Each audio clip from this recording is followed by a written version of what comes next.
അച്ഛനില്ലേ? ഇല്ല, കേറിയിരിക്കൂ. ഭാനുച്ചി, ഭാനുച്ചി, മംഗലശ്ശേരിയിൽ നീലാണ്ടനും ഭാര്യരും വന്നിരിക്കണു.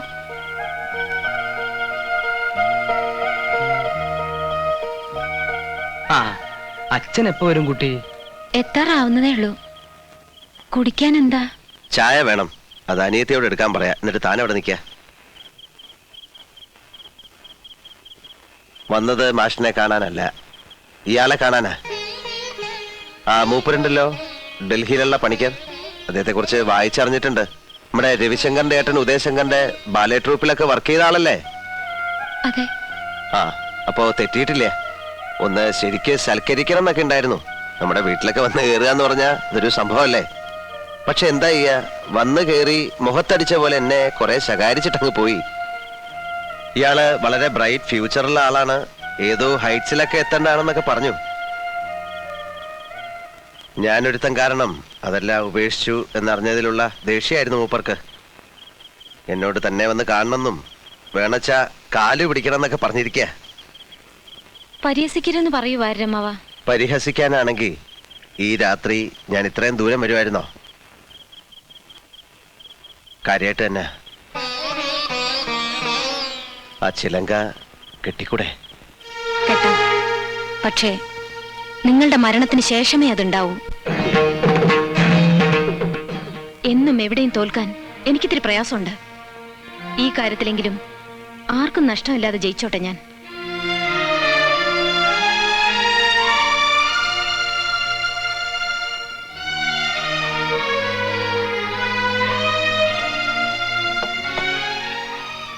വാര്യരെ, അതൊരു ഉറച്ച മനസ്സിൽ നിന്നുള്ള മറുപടിയാ. അത്രയും വേണ്ടിയിരുന്നില്ല ഭാനുവച്ചി. വേണം മോളെ. എന്റെ കണ്ണീന്നൊഴുക്കിയ ചോരയ്ക്ക് ദൈവം കൊണ്ട് മുന്നിൽ നിർത്തിയതാ. എന്നാലും ആരുടെ മുന്നിലും തലകുനിച്ചിട്ടില്ലാത്ത ആളാ. ഇവിടെ കയറി വന്ന് ചെയ്ത തെറ്റിന് മാപ്പ് പറയുന്നതിന് തുല്യല്ലേ ഇത്?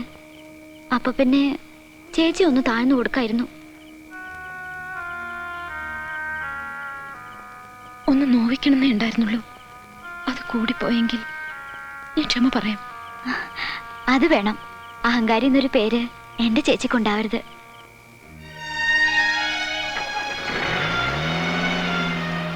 പോയി.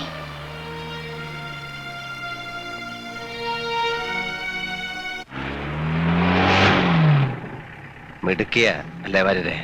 മനസ്സുറപ്പ്. അതാണ് ക്യാരക്ടർ എന്ന് പറയുന്നത്. ഇതാ പെണ്ണ്. ഇത്രയും നാൾ കണ്ടതല്ല ശവങ്ങളായിരുന്നു. തനിക്കറിയോ വാര്യരെ, അവളുടെ ശാപം അതാണ് എന്നെ നിലതെറ്റിച്ച് ചുഴറ്റി അടിച്ചത്. ഒന്നിന് പുറകെ മറ്റൊന്നായി എന്തെല്ലാം. തീർന്നിട്ടില്ല, ഇപ്പോഴും അതേപോലെ ശക്തിയായിട്ട് നിൽക്കുന്നു. ഏത് ഗംഗയിൽ മുങ്ങണം, ഏത് മൂർത്തിയുടെ മുന്നിൽ പ്രായശ്ചിത്തം ചെയ്യണം അറിയില്ല.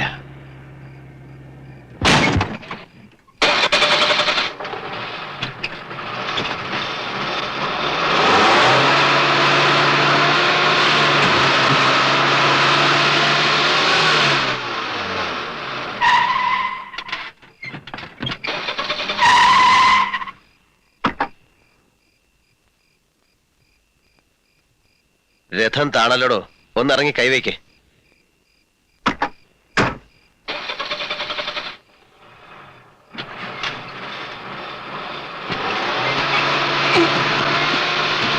എന്റെ ഈശ്വര, ഇതൊന്നും ആവണില്ല.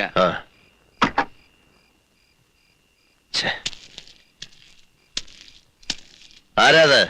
ഞാനാ, മുണ്ടക്കൽ ശേഖരൻ. കുറെ നാളായടാ നിന്നെ ഒന്ന് തനിച്ച് കൈ കിട്ടാൻ ഞാൻ ഉറക്കം ഉളയ്ക്കുന്നത്.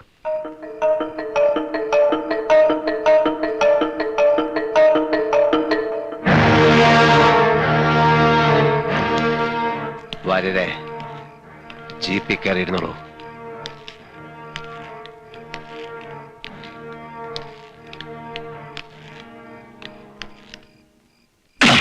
നീല,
എന്താ ഭാസ്കരേട്ടാ, വിവരം വല്ലതും? തീർന്നു എന്നാ കേട്ടത്.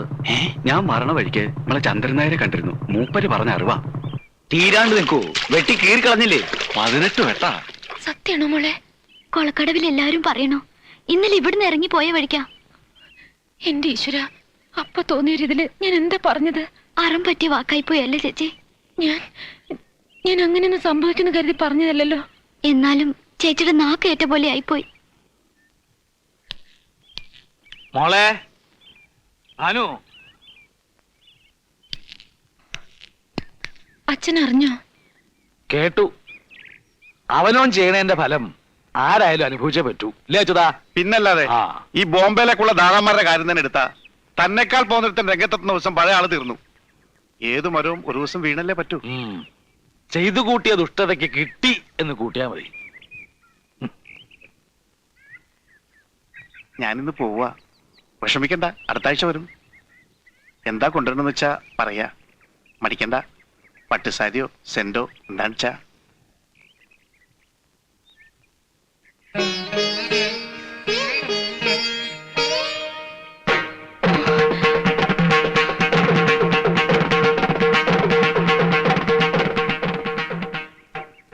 ദേവി, മരിക്കണമെന്ന് ഞാൻ ആഗ്രഹിച്ചിട്ടില്ല, അങ്ങനെ ശപിച്ചിട്ടുമില്ല. കേട്ടതൊന്നും സത്യാവരുതേ. ഒരു ചുറ്റുവിളക്ക് തെളിയിക്കാം.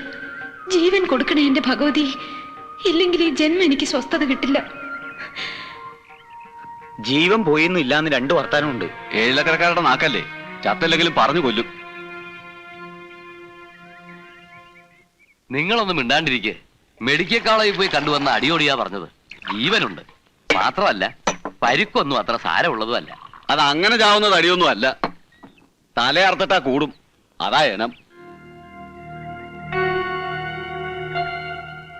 ആ ശേഖരൻ കൊല്ലുന്നെങ്കിൽ കൊല്ലട്ടെ, എനിക്ക് വയ്യ ഇനി ഇങ്ങനെ പറഞ്ഞിരിക്കാൻ.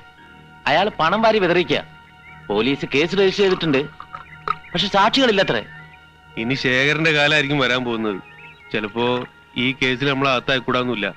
ഏതായാലും കുറച്ചു ദിവസം കൂടി നമ്മൾ മാറി നിൽക്കുക നല്ലത്.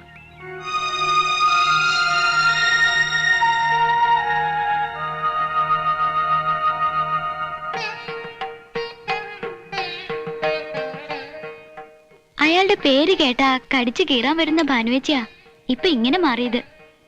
ഒരു താല്പര്യത്തിന്റെയും പുറത്തല്ല. അന്ന് അങ്ങനെ പറഞ്ഞു പോയതില് എനിക്ക് അത്ര കുറ്റബോധം ഉണ്ടായിരുന്നു. അച്ഛൻ ചോദിച്ചു എന്താ അമ്പലത്തിലെ വിശേഷം, ഒന്നും പറഞ്ഞില്ല. അച്ഛൻ ആകെ മാറിയിരിക്കണു. അച്യുതേട്ടന്റെ സ്വത്തുകാവലും കൈകാര്യവും ഇപ്പൊ പഴയ ആളെയല്ല. എന്തൊക്കെയോ കണക്കുകൂട്ടില്ല അച്ഛന്. അച്യുതേട്ടൻ വെറുതെ അല്ല ഈ സഹായമൊക്കെ ചെയ്യണത്. അത് അയാളുടെ കയ്യിലിരിക്കേയുള്ളൂ. ഭാനുവിനെ അറിയില്ല, അയാൾക്കും അച്ഛനും. നാളെയല്ലേ മൂപ്പര് ആശുപത്രിയിൽ നിന്ന് കൊണ്ടുവരുന്നത്? എത്ര വേഗ ദിവസങ്ങൾ പോയത്.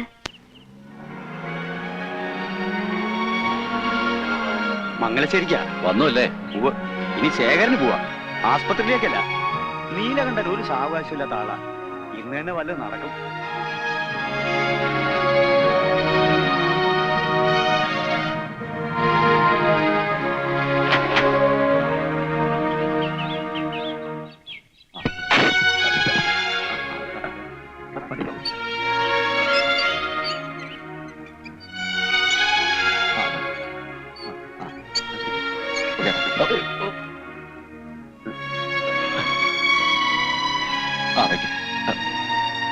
ദാസുട്ടി, അകത്തേക്ക് കിടത്തിക്കൊള്ളൂ. വേണ്ട, വയ്ക്കോളൂ. എന്നിട്ട് വിവരം അറിയാൻ കാത്തു നിൽക്കുന്നവരോട് പറഞ്ഞേക്ക് പാതി ചത്തുന്ന്. ഇടത്തെ കൈയും ഇടത്തെ കാലും.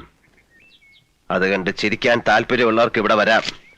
സഹതപിക്കാനാണെങ്കിൽ ഒരു നായന്റെ മോൻ ഇങ്ങോട്ട് വരണ്ട.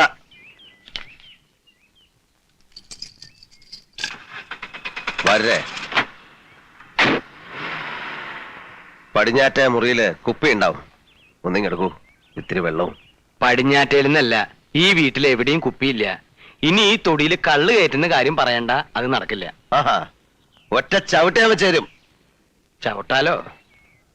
ഓ, നേരെ നിന്നിട്ട് വേണ്ട ചവിട്ടാൻ. എനിക്കത് അറിയാല്ലേ അല്ലേ?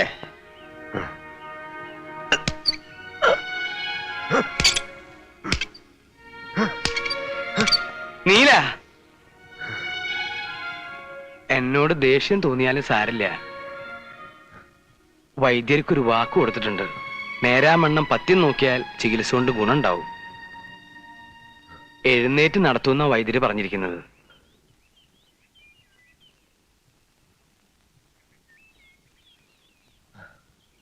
ഇന്നേ വരെ ഞാൻ അനുസരിച്ചിട്ടേ ഉള്ളൂ. ഈ കാര്യത്തിൽ ഞാൻ പറയണത് കേൾക്കുക. എല്ലാവരും എന്നോട് കാരുണ്യം കാട്ടുകയായിരുന്നല്ലോ വാര്യരെ. പിതൃത്വം മറച്ചു വെച്ച് അമ്മ, കഴുത്തറക്കാതെ പാതയിൽ നിർത്തി ശേഖരൻ, അല്പപ്രാണൻ തിരിച്ചു നൽകിക്കൊണ്ട് ഡോക്ടർമാർ, കാരുണ്യം കൊണ്ട് കരൾ കുത്തി പറിക്കുക. ഇതിനെല്ലാം ഞാൻ എന്ത് തെറ്റാ വാര്യരെ ചെയ്തത്? അതോ ഇതിൽ കൂടുതലാണോ ഞാൻ അർഹിക്കുന്നത്? എങ്കിൽ എനിക്ക് വയ്യ വാര്യരെ, ഇനി ഒന്നും നേരിടാനുള്ള കരുത്തെനിക്കില്ല. വാര്യരെ, എന്ന് തൊട്ടോ താൻ എന്റെ കൂടെ ഇല്ലേ? ഇന്ന് വരെ ഞാൻ തന്നെ ഒരു അന്യനായി കരുതിയിട്ടുണ്ടോ? ഒരു സുഹൃത്തിന്റെ കൂടപ്പിറപ്പിന്റെ സ്ഥാനം തനിക്ക് ഞാൻ തന്നിട്ടില്ലേ? തരാൻ മടിച്ചിട്ടുള്ള ഒരൊറ്റ അധികാരമേ ഉള്ളൂ, ഒരച്ഛന്റെ. പിഴച്ചു പെറ്റ എന്നെ ഒരു നിമിഷം നിങ്ങൾക്ക് മകനായിട്ട് കാണാം. എന്നിട്ടൊരച്ഛന്റെ സ്നേഹത്തോടെ വാത്സല്യത്തോടെ എന്നെ ഒന്ന് സഹായിക്കാവോ? ഈ ജന്മം ഉപേക്ഷിക്കാൻ ഒരിത്തിരി വിഷം. നീല,